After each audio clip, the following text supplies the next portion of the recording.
बच्चों, आज हम पहले इकाई का 7वां पाठ डॉक्टर का अपहरण ये पाठ पढ़ेंगे और इसके स्वाध्याय के प्रश्न हल करने का प्रयत्न करेंगे। तो आइए सबसे पहले हम ये देखें कि डॉक्टर का अपहरण इस पाठ के लेखक और उनका परिचय। इस पाठ के जो लेखक है वह है डॉक्टर हरिकृष्ण देवसरे जी। देवसरे जी का जन्म 9 मार्च 1936 में 38 में हुआ था। इनकी मृत्यु 14 नवंबर 2013 में इंदिरापुरम, गाजियाबाद, उत्तर प्रदेश में हुई। देवसरे जी हिंदी के प्रतिष्ठित बाल साहित्यकार थे। बाल साहित्यकार यानी बच्चों के लिए उन्होंने बहुत सारी कहानियां लिखी थी या बच्चों के लिए वो अधिकतर लिखा करते थे। उनकी बाल रचनाएं परंपरा का अन्वेषण करती, बच्चों की जिज्ञासा को उभारने वाली तथा उनकी कल्पनाओं में नूतन रंग भरने वाली हैं। देवसरी जी की जो प्रमुख कृतियां हैं वे हैं खेल बच्चे का, आओ चंदा के देश चले, मंगल ग्रह में राजू, उड़ती तश्तरिया, गिरना स्काईलैब का, दूसरे ग्रहों के गुप्तचर आदि वैज्ञानिक बाल उपन्यास। आप देख सकते जो भी इनके प्रमुख कृतियां हैं उसमें स्पेस या वैज्ञानिक कथाओं का नाम ही आपको अधिकतर पढ़ने को मिलेगा। जैसे हम कहते हैं साइफाई जो कहते हैं, उस प्रकार के जो उनके लेख थे।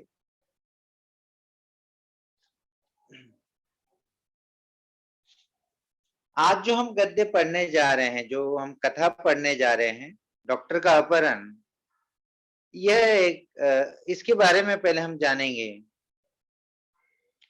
यह एक विज्ञान कथा है। जीवन के किसी घटना का रोचक प्रवाही वर्णन कहानी होती है और डॉक्टर का अपहरण जो है यह एक विज्ञान कथा है। प्रस्तुत कथा के माध्यम से देवसरे जी ने उद्योगों के अंधाधुंध विकास, मशीनों की बढ़ती संख्या, फैलते प्रदूषण, बढ़ती बीमारियां, जलवायु परिवर्तन के कुप्रभावों के प्रति हमें जागरूक किया है। ये जो कहानी हम पढ़ने जा रहे हैं, ये जो कथा हम विज्ञान कथा हम पढ़ने जा रहे हैं, इस विज्ञान कथा के माध्यम से देवसरे जी हमें क्या बताना चाहते हैं। अभी जो उद्योग धंधे के जो अंधाधुंध बढ़ोतरी होते जा रही है, विकास होते जा रहा है, मशीनों की संख्या जो बढ़ रही है, इस वजह से क्या हो रहा है, प्रदूषण बढ़ रहा है, चाहे वायु प्रदूषण हो या जल प्रदूषण हो। इस वजह से बीमारियां बढ़ रहे हैं। मनुष्य की जो आयु है वो घटते जा रही है। इनके जो कुप्रभाव है, ये प्रदूषण या उद्योगों के कारण जो कुप्रभाव हम पे पड़ रहे हैं, उसे इस कहानी के माध्यम से, विज्ञान कथा के माध्यम से लेखक हमें यहाँ पे समझाने का प्रयत्न कर रहे हैं। चलिए हम कहानी देखते हैं। कुछ महीनों पहले आपने डॉक्टर भटनागर के अचानक लापता हो जाने का समाचार पढ़ा होगा। इस कहानी के जो मुख्य पात्र हैं वे हैं डॉक्टर भटनागर जी।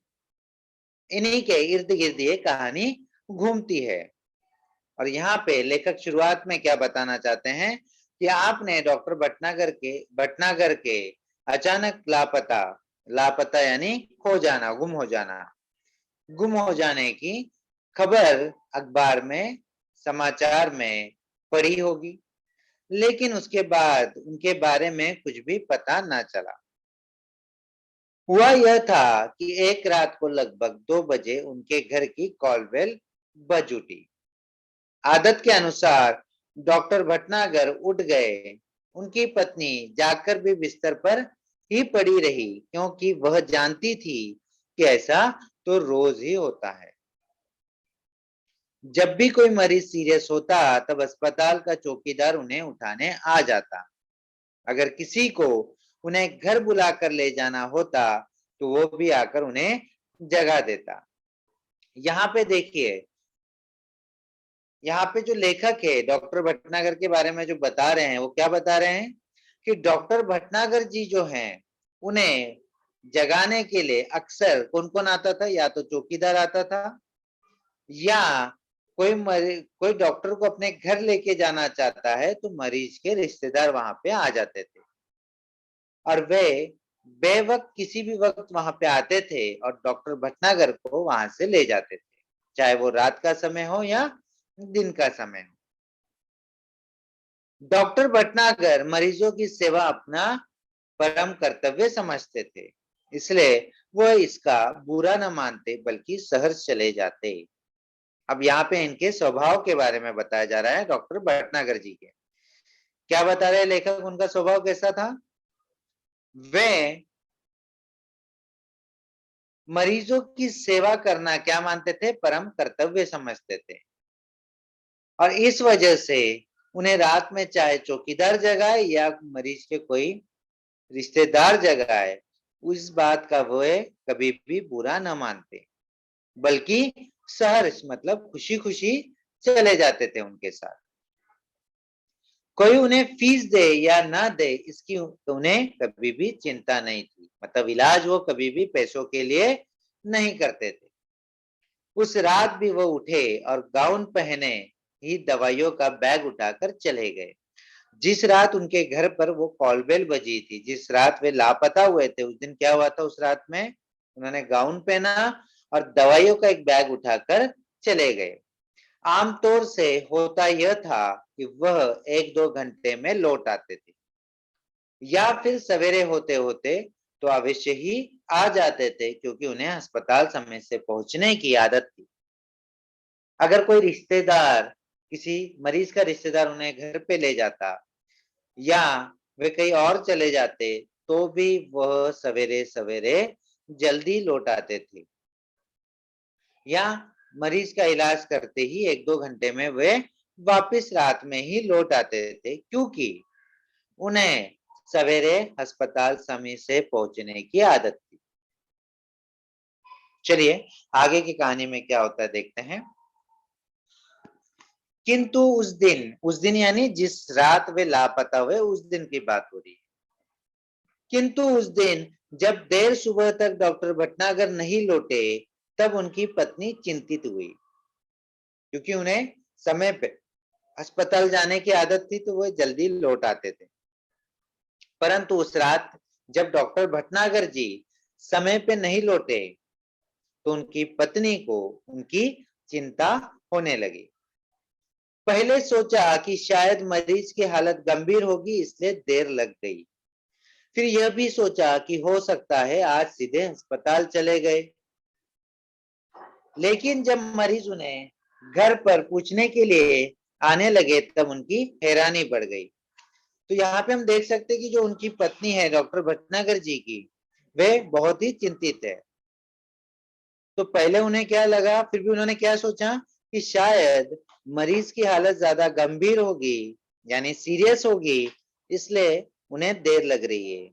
या वे ये भी सोचने लगे कि शायद से डॉक्टर भटनागर जी जो हैं, वे सीधे अस्पताल चले गए होंगे। लेकिन जब मरीज उन्हें घर पर पूछने के लिए आने लगे, तब उनकी हैरानी बढ़ गई। उन्होंने मित्रों तथा कुछ अन्य संबंधियों को फोन किया और डॉक्टर साहब के बारे में पूछताछ की, किंतु कोई जानकारी न मिली। अब उनकी चिंता कब बढ़ गई? जब उनके घर पे अस्पताल के मरीज आके डॉक्टर के बारे में, डॉक्टर भटनागर जी के बारे में पूछताछ करने लगे। तो इसके बाद उनकी जो पत्नी है, उन्होंने क्या किया, उनके संबंधियों यानी रिश्तेदारों और उनके जो मित्र हैं, उन्हें परिजन जो है, उन्हें फोन किया और पूछताछ की, परंतु कहीं से कोई जानकारी डॉक्टर भटनागर जी के बारे में न मिली। कुछ देर के लिए वो यही मान बैठी कि शायद वे किसी दूर के गांव में गए हो और किसी कारण से जल्दी वापस ना आ पाए हो। तो उनके पत्नी ने पूछताछ करने के बाद, सब रिश्तेदारों से बात करने के बाद ये सोच लिया कि शायद डॉक्टर भटनागर जी जो हैं वो किसी दूर के गांव में गए होंगे, इसी वजह से उन्हें इतनी देर हो रही है। शाम तक भी जब डॉक्टर भटनागर नहीं लौटे, तब उन्होंने पुलिस स्टेशन में को फोन किया। डॉक्टर भटनागर का इस तरह गायब हो जाना पुलिस के लिए भी हैरानी का कारण बन गया। चारों ओर खोज शुरू हो गई, वायरलेस से संदेश भेज दिए गए। जब कहीं से भी डॉक्टर भटनागर जी के बारे में पता नहीं चला, तो उनकी पत्नी ने डॉक्टर पुलिस थाने में क्या किया, फोन किया और डॉक्टर भटनागर के लापता यानी गायब होने की खबर वहां पे दर्ज करवाई। परंतु जब पुलिस थाने में डॉक्टर भटनागर के लापता होने के बारे में पता चला, तो वे भी इस बात से काफी हैरान थे और डॉक्टर भटनागर जी की चारों ओर खोज शुरू हो गई। खोज यानी उन्हें ढूंढना शुरू कर दिया गया। वायरलेस पे भी संदेश दिए गए। डॉक्टर भटनागर के गायब होने का समाचार बिजली की तरह शहर भर में फैल गया, क्योंकि डॉक्टर भटनागर जी के बारे में, व्यक्तित्व के बारे में जो कहानी के शुरुआत में हमने देखा है कि वे मरीजों की सेवा ही अपना परम कर्तव्य समझते हैं। साथ ही साथ वे पैसों के लिए ये काम नहीं करते, सेवा करने के हेतु ये काम किया करते हैं। इस वजह से डॉक्टर भटनागर जी जो हैं शहर में काफी नामचीन हस्ती थे, प्रख्यात थे। और जब वे इस तरीके से लापता हो गए, तो उनके लापता होने की खबर जो है बिजली की तरह यानी बड़ी तेजी से शहर में फैल गई। उनकी पत्नी खोज के लिए केवल इतना ही सूत्र दे सकी कि डॉक्टर साहब अपनी कार में नहीं गए। सूत्र दे सकी यानी एक सुराग दे सकी कि क्या सुराग दिया कि डॉक्टर भटनागर जी जो है वे अपनी कार में नहीं गए। उन्हें लेने कोई गाड़ी आई थी जिसके बड़े पहियों के निशान उन्होंने सवेरे घर के बाहर सड़क और फुटपाथ पर देखे थे। उन्हें लेने के लिए जो गाड़ी आई थी उसके पहिए कैसे थे, बड़े पहिए वाली एक गाड़ी आई थी जिसके निशान कहाँ पे नजर आए, फुटपाथ और सड़क पर नजर आए। जाहिर था कि डॉक्टर साहब किसी ट्रक या बस में गए हैं। डॉक्टर साहब जो है किसी बड़ी गाड़ी में गए, यानी किसी ट्रक या बस में वे गए होंगे।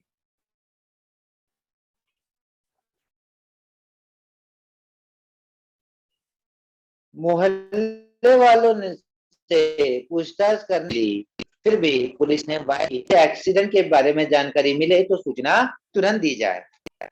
अब जब यहाँ वहां हर तरफ जब पूछताछ की गई और डॉक्टर भटनागर के बारे में कोई जानकारी ना मिली, तो यहाँ पे जो पुलिस है उन्हें संशय होने लगा कि शायद किसी दुर्घटना में या जिस गाड़ी में वे गए हैं उस गाड़ी की कई दुर्घटना हुई हो और उसमें ये घायल या इनकी जान गई हो। इस वजह से पुलिस ने वायरलेस पे हर तरफ यह जानकारी ढूंढने के लिए कहा है कि कोई दुर्घटना, एक्सीडेंट की कोई खबर मिले तो सूचित किया जाए। कई दिन बीत गए, कोई सूचना नहीं मिली। क्योंकि डॉक्टर भटनागर का कोई शत्रु भी न था, इसलिए ये शंका करना व्यर्थ था कि उनकी हत्या कर दी गई हो। पुलिस अब केवल दो ही सूत्रों पर विचार कर रही थी। यहाँ पे देखिए कि डॉक्टर साहब जो थे, भटनागर जी जो थे, वे इनका स्वभाव इस तरीके का था कि उनका कोई भी शत्रु नहीं था, तो उनकी हत्या कर दी गई होगी, इस बात का संशय पुलिस को न था। पुलिस अब केवल दो ही सूत्रों पर विचार कर रही थी। एक यह कि कुछ गुंडों ने उन्हें छिपा लिया हो और सब उनकी पत्नी से मोटी रकम की मांग करेंगे, यानी फिरौती की मांग की जाएगी डॉक्टर साहब को छुड़ाने के बदले में। या दूसरा यह कि कोई डाकू दल उन्हें किसी डाकू का इलाज कराने के लिए ले गया होगा। अब दो संशय क्या थे कि किसी ने उन्हें छिपा लिया होगा यानी किडनैप कर लिया होगा ताकि उनकी पत्नी से मोटी रकम ऐंठी जाए, या किसी डाकू के इलाज के लिए डाकू का दल उन्हें कहीं ले गया होगा।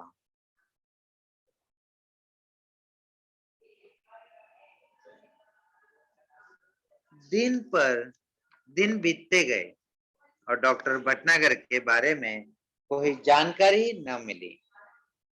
दिन ब दिन बीतते गए यानी वक्त बीतते जा रहा है, परंतु डॉक्टर भटनागर के बारे में कहीं पे भी कोई जानकारी ना पुलिस वालों को, ना उनके पत्नी, ना रिश्तेदारों को, किसी को ना मिली।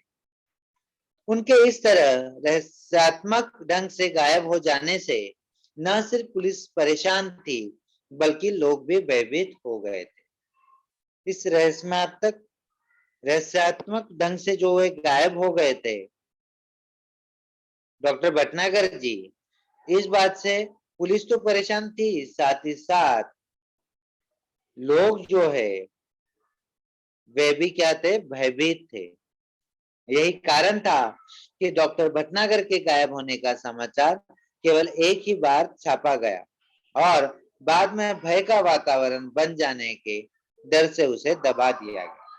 ये जो खबर थी डॉक्टर भटनागर की लापता होने की, ये समाचार पत्र में केवल एक ही बार छापी गई, उसे फिर से छापा नहीं गया। क्यों? क्योंकि इस बात से जो वो शहर था जहाँ पे डॉक्टर भटनागर जी रहते थे, वहां पे भय का वातावरण निर्माण हो जाएगा। इस वजह से उन्हें इस खबर को बार बार नहीं छापा गया। धीरे धीरे कई महीने बीत गए। अब दिन के साथ साथ क्या हुआ कि कई महीने बीत गए। श्रीमती भटनागर निराश हो चुकी थी, उनकी हालत पागलों जैसी हो गई थी। हर रोज सुबह उठती और दरवाजे पर आकर खड़ी हो जाती जैसे वह डॉक्टर भटनागर के आने की प्रतीक्षा कर रही। अब जैसे जैसे वक्त बीतते जा रहा था, दिन पे दिन और महीने बीत रहे थे, इस बात से डॉक्टर भटनागर की जो पत्नी है वे काफी निराश हो गई है और उनकी जो स्थिति है वो पागलों जैसी हो चुकी है। वे हर रोज सुबह उठते और क्या करते, दरवाजे पे डॉक्टर भटनागर जी का इंतजार करते, प्रतीक्षा करते। प्रतीक्षा का अर्थ क्या होता है? इंतजार करना।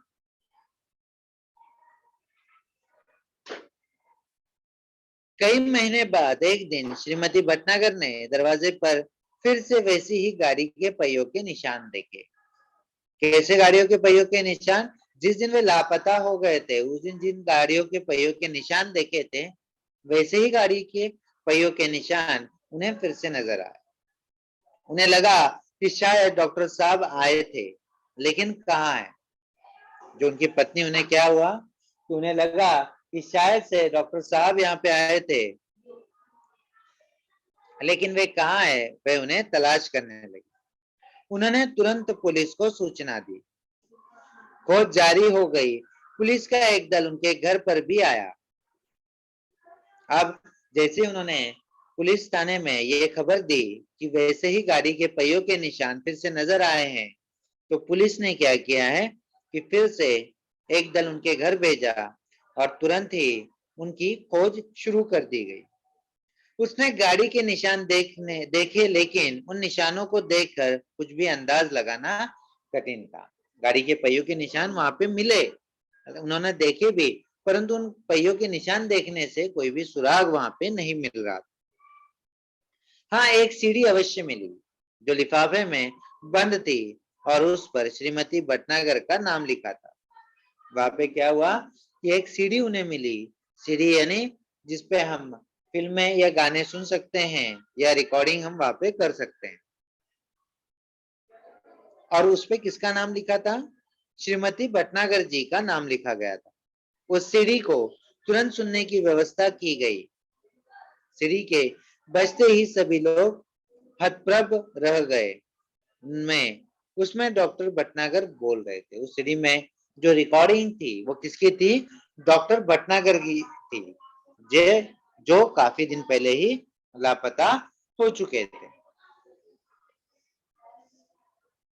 अब यहाँ तक जो हमने कहानी पढ़ी है उसमें हमने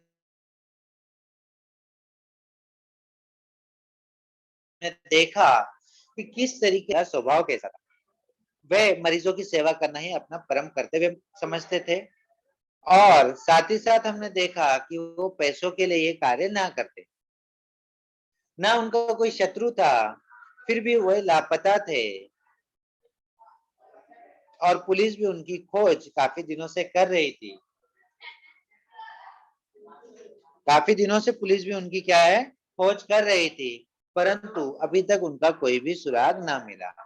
लेकिन अब ये कहानी पे एक नया मोड़ आया है और यहाँ पे हम देख सकते हैं कि वही जो पहियों के निशान जो लापता हुए थे उस दिन, जो पहियों के निशान नजर आए थे, वही पहियों के निशान यहाँ पे फिर से नजर आ रहे हैं और फिर से पुलिस ने उनकी खोज करना शुरू कर दिया है। अब यहाँ पे जो सीढ़ी वहां पे मिली है, उस सीढ़ी में किसकी आवाज में रिकॉर्डिंग है? डॉक्टर भटनागर जी की आवाज में यहाँ पे रिकॉर्डिंग की गई है। तुम सब लोग मेरे लिए परेशान होंगे, शायद अब मरा हुआ समझ लिया हो।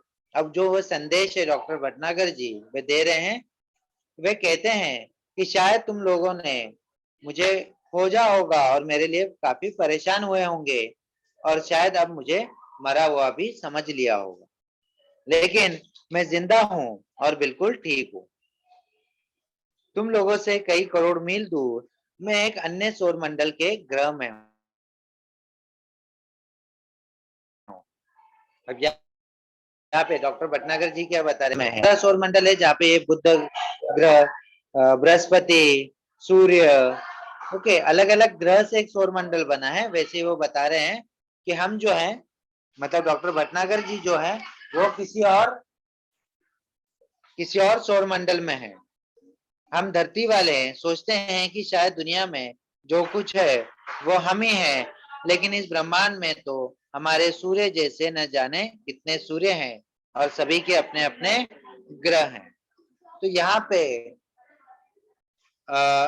जो डॉक्टर भटनागर जी हैं वे बताते हैं कि मनुष्य सोचता है कि केवल इस दुनिया में हम ही हैं, परंतु ऐसा नहीं है। इस ब्रह्मांड में ऐसे कई सूर्य हैं और ऐसे कई ग्रह हैं जहाँ पे जीवन है। उन ग्रहों पर दुनिया बसी है और हमसे वे लोग कई गुना ज्यादा उन्नतशील है। यहाँ पे डॉक्टर भटनागर जी क्या बताते हैं कि ऐसे कई ब्रह्मांड हैं और ऐसे कई सूर्य हैं जहाँ पे जीवन है, और यहाँ पे जो लोग बसे हैं, यहाँ पे जो जीवन है वह क्या है, बड़ा ही उन्नतशील है, यानी हमसे बहुत ही आगे हैं, प्रगतिशील है। मुझे यहाँ आकर अपने परिवार, मित्रों, देश और पृथ्वी से दूर का दुख तो बहुत ही ज्यादा है, लेकिन इस बात की खुशी है कि मेरा यह भ्रम जाता रहा कि दुनिया में सिर्फ हम ही हैं।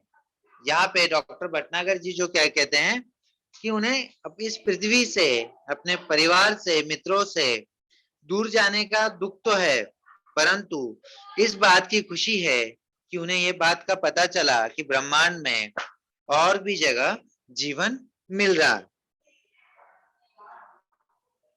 मुझे उम्मीद है कि पृथ्वी के लोग मेरी इस बात से कुछ सबक लेंगे। वे क्या कहते हैं कि मेरी जो ये बात है, इस बात से पृथ्वी के जो लोग हैं वे सबक लेंगे और ये जान सकेंगे कि इस दुनिया में केवल हम ही अकेले नहीं हैं, बहुत जगहों पे या बहुत सारे अलग अलग सौर मंडल में जीवन है। हाँ, तो पहले सुनो वो कहानी कि मैं कैसे आया। अब यहाँ पे डॉक्टर भटनागर जी जो हैं वो ये कहानी बता रहे हैं कि किस तरीके से वे लापता हुए और उनके साथ क्या क्या घटित हुआ, इस बारे में जानकारी वे हमें यहाँ पे देने का प्रयत्न करें। हाँ, तो पहले सुनो वह कहानी कि मैं कैसे आया। अमेरिका में हुए मेरे सम्मान और मेरे ज्ञान के बारे में इस ग्रह के लोगों ने गुप्त रीति से सूचना इकट्ठी की थी।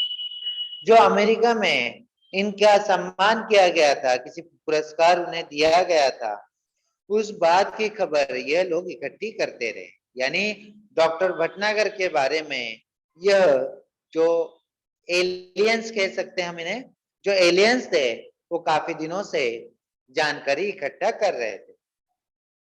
ये तभी से मेरा अपहरण करने की योजना बना रहे थे। उस रात को जब मैं बाहर आया तब एक आदमी ने मुझे बाहर खड़ी सवारी पर चलने का इशारा किया। मैं अपने सहज भाव से आगे बढ़ा, लेकिन उस विचित्र यान को देखकर चौंक पड़ा। जिस दिन वे लापता हुए थे उस दिन उन्होंने देखा कि किसी व्यक्ति ने उन्हें इशारा किया या उस गाड़ी की ओर बैठने का, परंतु वे उस यान को देखकर चौंक पड़े, क्योंकि वो हमारे यहाँ जैसी गाड़ियां होती हैं वैसे वो नजर नहीं आ रहा था। इसके पहले कि मैं कोई विरोध करता या भागने की कोशिश करता, 3 लोगों की मजबूत बाहों में ने मुझे जकड़कर यान के अंदर डाल दिया। डॉक्टर भटनागर जी यहाँ पे क्या कह रहे हैं कि शायद मैं भागने की कोशिश करता या वहां से निकलने का प्रयत्न करता, उससे पहले ही मुझे 3 लोगों ने आकर पकड़ लिया। यान तेजी से घूमकर सू की आवाज करता हुआ आसमान में उड़ गया। घबराहट के कारण मैं बेहोश हो गया था और जब मुझे होश आया तो वह यान इस ग्रह पर पहुंच चुका था। जब किसी और मतलब एलियंस को जब उन्होंने देखा और वह अजीबोगरीब जो यान उन्हें नजर आया, जिसे देखकर वो चौंक पड़े थे, यह सब घटना जो उनके साथ घटित हुई, इस वजह से वे क्या हुए, बेहोश हो गए। और जब उन्हें होश आया तो वे वो दूसरे ग्रह पर पहुंच चुके थे। मुझे एक विशेष किस्म का प्लास्टिक सूट पहनाया गया ताकि मैं ग्रह के वातावरण के अनुकूल रह सकूं। अब उन्हें जो जैसे हमारे यहाँ से स्पेस में लोग जाते हैं तो स्पेस सूट पहनते हैं, उसी प्रकार का कोई एक सूट उन्हें पहनाया गया कि उस ग्रह का जो वातावरण है वह उसके साथ या वह अनुकूल उनके लिए बन सके। अब चूंकि मुझे यहाँ आए हुए काफी समय हो गया है, मैं यहाँ से भागने की कोशिश भी नहीं कर सकता, इसलिए मुझे आप सब लोगों के लिए ये संदेश रिकॉर्ड करके भेजने की अनुमति दी गई है। डॉक्टर भटनागर जी यहाँ पे क्या कहते हैं कि वे वहां से भाग भी नहीं सकते हैं और उन्हें वहां पे काफी समय हो गया है, इस वजह से उन्हें ये जो संदेश है ये सीधी जो रिकॉर्डिंग करके भेजने की अनुमति वहां पर दी गई है। इस ग्रह का नाम बड़ा विचित्र सा है। यहाँ के लोग विज्ञान में बहुत आगे बढ़ गए हैं। अभी देखिए, इससे पहले हमें क्या बताया गया कि किस तरीके से उनका अपहरण किया गया। अब यहाँ पे उस ग्रह के बारे में वो बताने का प्रयत्न करें, वहां के लोगों के बारे में और वहां का वातावरण के बारे में बताने का यहाँ पे लेखक कोशिश कर रहे हैं। इस ग्रह का नाम बड़ा विचित्र सा है। यहाँ के लोग विज्ञान में बहुत आगे बढ़ गए हैं। इनके पास ऐसे यान हैं कि ये एक सौर मंडल से दूसरे तक आसानी से आते जाते हैं। यानी यहाँ पे इस ग्रह के जो लोग हैं वो बहुत ही प्रगति विज्ञान क्षेत्र में काफी प्रगति कर चुके हैं, क्योंकि अभी तक हम जो हैं हमारे ही सौर मंडल के बाहर अभी तक नहीं जा सके हैं, या हमारे सौर मंडल के जो ग्रह हैं उस पे भी हम नहीं जा पाए हैं। परंतु ये जो यहाँ इस ग्रह के जो लोग हैं वो एक सौर मंडल से दूसरे सौर मंडल तक बड़े ही आसानी से जाते आते हैं। यहाँ भी लोगों ने रहने के लिए घर बना रखे हैं, कारखाने हैं, बाजार हैं, बस्तियां हैं, मोटरें हैं, सभी कुछ है, लेकिन हमसे बिल्कुल भिन्न। जैसे हमारे यहाँ बाजार होते हैं, कारखाने होते हैं, बस्तियां होती है, गाड़ियां होती हैं, वाहन होते हैं, यहाँ पे भी है, परंतु हमारे जैसे बिल्कुल नहीं। यहाँ पे जो है वो बिल्कुल अलग है। इनके अपने वैज्ञानिक सिद्धांत है, इनके जो सिद्धांत हैं, ठीक है, जो इनके लॉ हैं, जैसे हम न्यूटन के लॉ पढ़ते हैं, जैसे इनके जो सिद्धांत है वे क्या है, हमसे काफी भिन्न है, अलग है। इन्हें कई सौर मंडलों और उनके ग्रहों के बारे में जानकारी है। जो यहाँ के लोग हैं उन्हें बहुत सारे सौर मंडल के बारे में जानकारियां है। हमारा सौर मंडल इनके सबसे निकट है इसलिए इन्होंने आसानी से मेरा अपहरण कर लिया। जो अपना सौर मंडल है, यह इस ग्रह के लोगों के लिए सबसे करीब का सौर मंडल है। इस वजह से उन्होंने डॉक्टर भटनागर जी का आसानी से क्या किया है, यहाँ पे अपहरण कर लिया है। मेरे अपहरण का कारण जानने से पहले यह जान ले कि ये लोग चिकित्सा शास्त्र में बहुत पिछड़े हुए हैं। ये विज्ञान में बहुत आगे गए हैं, परंतु चिकित्सा यानी मेडिकल फील्ड में ये काफी पिछड़े हैं। इस वजह से ही उन्होंने डॉक्टर भटनागर का अपहरण किया है। यह एक ऐसा ग्रह है जहां विज्ञान अपना चरम सीमा को पहुंच चुका है। चरम सीमा यानी विज्ञान इतना प्रगत हो चुका है कि शायद उसके बाद और कुछ भी खोजने के लिए ना बचे। यहाँ के आदमी अब आदमी नहीं मशीन हो गए हैं। यहाँ का जो विज्ञान इतना बढ़ चुका है, यहाँ के जो लोग हैं तो वे अब आदमी नहीं रहे, मनुष्य नहीं रहे, अब वो क्या हो चुके हैं, मशीन बन गए हैं। यहाँ का सारा काम मशीनों से ही होता है और इनका नतीजा यह हुआ कि धीरे धीरे आदमी का महत्व कम होता गया। इस ग्रह पे क्या होता था, सभी कार्य किससे करवाए जाते थे, मशीनों से कराए जाते थे। और धीरे धीरे यहाँ पे जो मनुष्य का महत्व है वह कम होते गया। अब इस पूरे ग्रह में मशीनें ज्यादा और आदमी कम है। जो लोग हैं वे मशीनों के गुलाम हैं, यानी यहाँ पे मशीनें ज्यादा हैं, लोग कम, और जो बचे हुए हैं वो वे भी क्या हैं, मशीनों के गुलाम हैं। दूसरी ओर यहाँ के लोग और एक विचित्र तरह का सड़न रोग होने लगा है। शरीर का कोई अंग अचानक सड़ना शुरू हो जाता है और फिर वह आदमी मर जाता है। इस रोग का इलाज इन्हें अब तक नहीं मालूम हो सका, लेकिन इस रोग का कारण वे मशीनें ही हैं जो इन्हें नाकारा बनाए हुए हैं।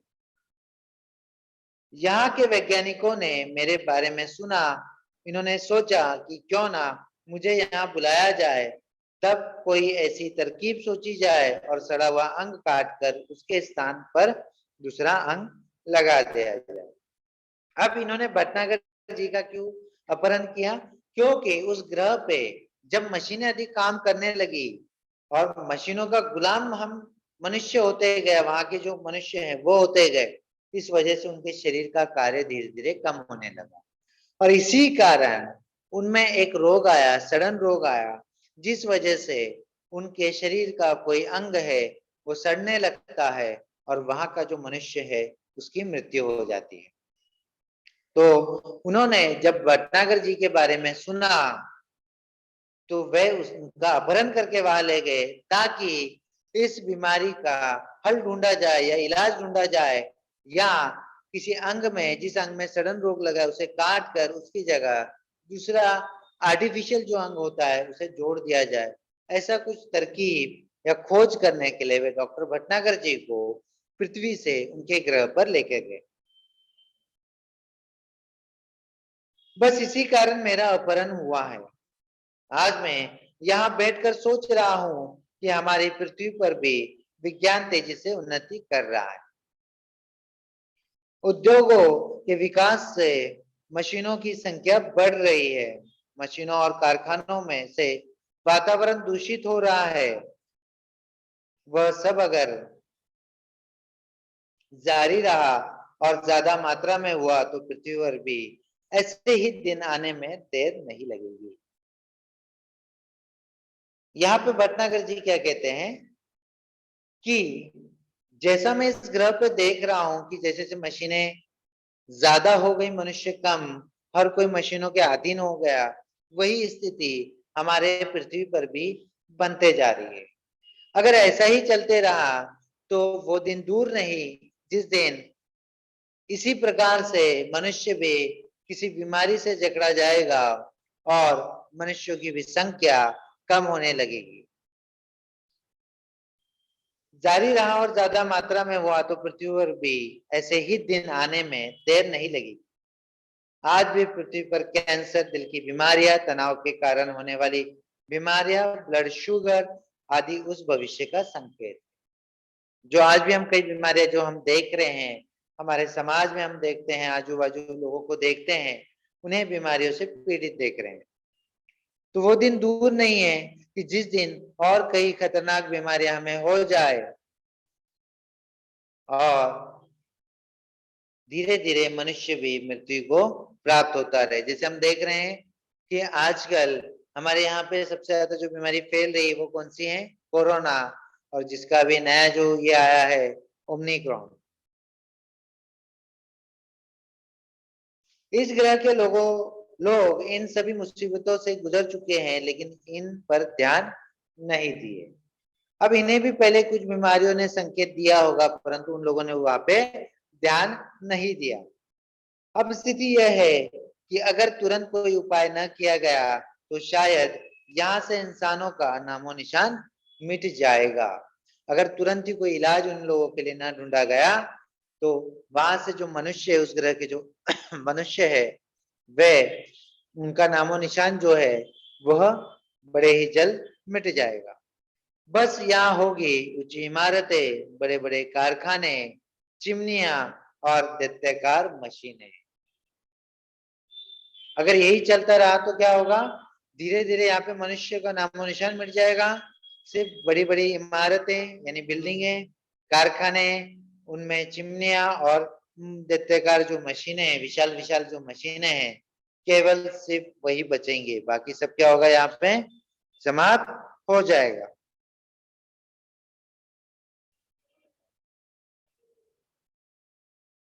आप सोच रहे होंगे कि जो देश विज्ञान में इतना आगे बढ़ चुका है, वो चिकित्सा शास्त्र में इतना पीछे कैसे रह गया? इनका कारण यह रहा है कि यहाँ के निवासियों का शरीर बहुत मजबूत होता है। उनकी ऊपरी चमड़ी मोटे प्लास्टिक जैसे पदार्थ की बनी होती है। इस पर हवा, पानी या मिट्टी का कोई असर नहीं होता। हाँ, जब ये बच्चे रहते हैं तब अवश्य चमड़ी नरम रहती है, लेकिन बाद में धीरे धीरे वह सख्त हो जाती है। यह सब यहाँ की जलवायु का प्रभाव है। सॉरी। यहाँ लोग बीमार ही नहीं पड़ते, इसलिए उन्हें चिकित्सा की जरूरत ही नहीं पड़ती। और जब किसी चीज की जरूरत ना हो तो भला उसके बारे में कोई कैसे सोच सकता है? इसी कारण ये लोग चिकित्सा शास्त्र में पीछे रह गए, किंतु अब इन पर मुसीबत आ गई। यहाँ पे इस परिच्छेद में डॉक्टर भटनागर जी कहते हैं कि आप लोग सोच रहे होंगे कि शायद कि यहाँ के लोग जब विज्ञान में इतना प्रगति कर चुके हैं, तो वो चिकित्सा शास्त्र में यानी मेडिकल फील्ड में इतने पिछड़े क्यों है? तो उसका कारण वे बताते हैं कि यहाँ के जो लोग हैं उनकी चमड़ी जो है बड़ी सख्त है। इस वजह से वे बीमार नहीं पड़ते। बस जो बच्चों की चमड़ी है वही नरम है, बाकी सबकी चमड़ी जो है वो कैसी है? सख्त सख्त चमड़ी है, जिसका जलवायु का किसी भी प्रकार से कोई भी प्रभाव नहीं पड़ता।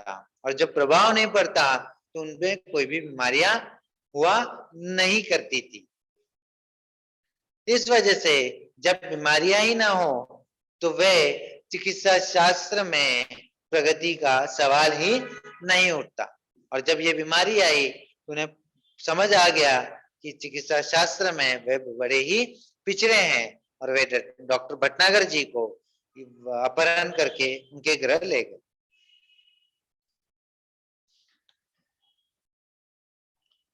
मैंने सड़न रोग का अध्ययन कर लिया है और इनके शरीर की बनावट का भी। जो डॉक्टर भटनागर जी वे कहते हैं कि जो सड़न रोग आया था, जो बीमारी आई है, उसका अध्ययन यानी उसकी पढ़ाई कर ली है, रिसर्च कर लिया है, और यहाँ के लोगों की जो शरीर की बनावट है उसके बारे में भी मैंने समझ लिया। किंतु समस्या यह है कि पृथ्वी के चिकित्सा सिद्धांतों को यहाँ लागू नहीं किया जा सकता। जो सिद्धांत पृथ्वी पर है वो सिद्धांत वहां पे लागू नहीं हो सकते, क्योंकि वहां का वातावरण, वहां के मनुष्य का बनावट, वो बीमारी, वे सब कुछ क्या है? अलग है। फिर भी कोशिश कर रहा हूं इस घातक रोग के इलाज के लिए दवाई बनाना है। अंग प्रत्यारोपण के लिए दवाई तथा आवश्यक साज सामान बनवाना है। वे कहते हैं कि यहाँ पे अंग प्रत्यारोपण यानी आर्टिफिशियल जो पार्ट्स होते हैं बॉडी के, वो जोड़े जाने के लिए अंग प्रत्यारोपण कहते हैं। तो उसके लिए उन्हें दवाइयां भी बनानी है और ऑपरेशन करने के लिए जो सामान की आवश्यकता होती है वो भी बनवाना है। यह काम अकेले मेरे लिए कर पाना संभव नहीं है और मेरा छुटकारा भी यहाँ से तभी होगा जब मैं इन्हें इस मुसीबत से बचने का रास्ता बता सकूं। वे लोग इन्हें कब छोड़ेंगे? जब वे इन्हें मुसीबत से बचने का रास्ता बताएंगे, तभी वे लोग उन्हें यहाँ से जाने देंगे। इसलिए अब ये लोग योजना बना रहे हैं कि मेरी सहायता और वैज्ञानिकों और डॉक्टरों को लाया जाए। मैं उनकी बात से सहमत नहीं हूं। मैं तो चाहता हूं कि ये लोग स्वयं ही सारी बातें सीख ले और अपना इलाज अपने आप करें, किंतु उसके लिए ये अभी तैयार नहीं है। वे लोग क्या चाहते हैं? उस ग्रह के लोग चाहते हैं कि डॉक्टर भटनागर जी के सहायता के लिए वैज्ञानिकों को और कुछ डॉक्टरों का अपहरण किया जाए और उन्हें उनके ग्रह ले जाया जाए। परंतु डॉक्टर भटनागर जी जो हैं इस बात का विरोध करते हैं। विरोध यानी वे इस बात से राजी नहीं है। वे चाहते हैं कि ये लोग अपनी बीमारी का इलाज स्वयं करें और लेकिन ये लोग इस बात के लिए अभी तैयार नहीं है। यही कारण है कि अब यह बात गुप्त रखी जा रही है कि पृथ्वी से कब और कितने डॉक्टरों का, वैज्ञानिकों का अपहरण करके उन्हें यहाँ लाया जाएगा। क्योंकि इस बात से जब विरोध दर्शाते हैं भटनागर जी कि पृथ्वी से किसी डॉक्टर या वैज्ञानिक को यहाँ न लाया जाए, तो वे लोग इनसे सब बातें छुपाना शुरू कर देते हैं।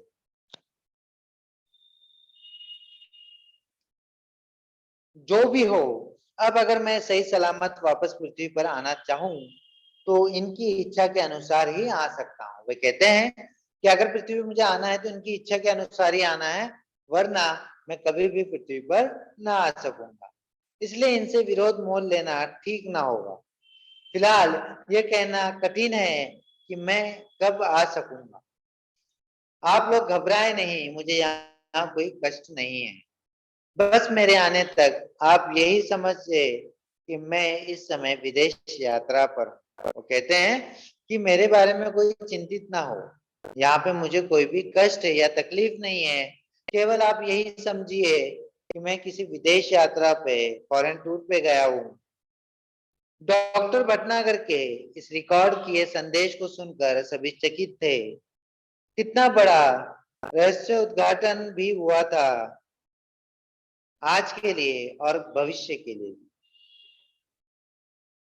तो बच्चों, यहाँ पे हमने देखा कि डॉक्टर भटनागर के माध्यम से जो लेखक हैं हमारे डॉक्टर हरिकृष्ण देवसरे जी, वो इनके माध्यम से, इस विज्ञान कथा के माध्यम से हमें बताना चाहते हैं कि जो हम प्रगति कर रहे हैं विज्ञान क्षेत्र में, तो उसके उतना अधीन हमें नहीं बनना चाहिए कि किसी प्रकार के बीमारियां हमें छू जाए। आज अक्सर देख सकते हैं कि मनुष्य भी दिन भर मोबाइल पे लगा रहता है। ये भी एक मशीन है, छोटा सा मशीन है, जिसमें दिन भर मनुष्य इस मशीन से इस प्रकार से जुड़ गया है कि हम इसका इस्तेमाल करते हैं क्या मशीन हमारा इस्तेमाल करती है, हम समझ नहीं पाते। तो इसी तरीके से जो डॉक्टर भटनागर जी हैं, देवसरे जी हैं, वह भटनागर जी के माध्यम से, इस कहानी के माध्यम से हमें बताना चाहते हैं कि मनुष्य को प्रगति के साथ साथ कुछ बातों का ध्यान रखना चाहिए। यानी हम इतना अधीन ना हो जाए मशीनों के कि हम भी बहुत सारी बीमारियों से ग्रस्त हो जाए, या प्रदूषण जो है, वायु प्रदूषण हो या जल प्रदूषण, इस पे भी कहीं ना कहीं रोक लगनी चाहिए। प्रगति करना आवश्यक है, परंतु इन बातों का ध्यान रखना उससे भी ज्यादा आवश्यक है। तो आशा करता हूं कि ये पाठ सभी बच्चों को अच्छे से समझ में आया होगा। Thank you.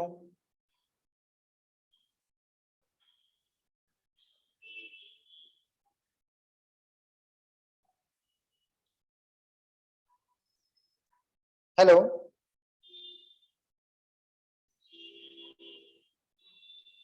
Hello.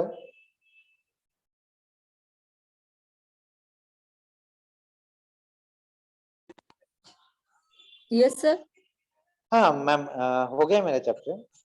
Okay sir, thank you sir, okay, thank you. Thank you, thank you.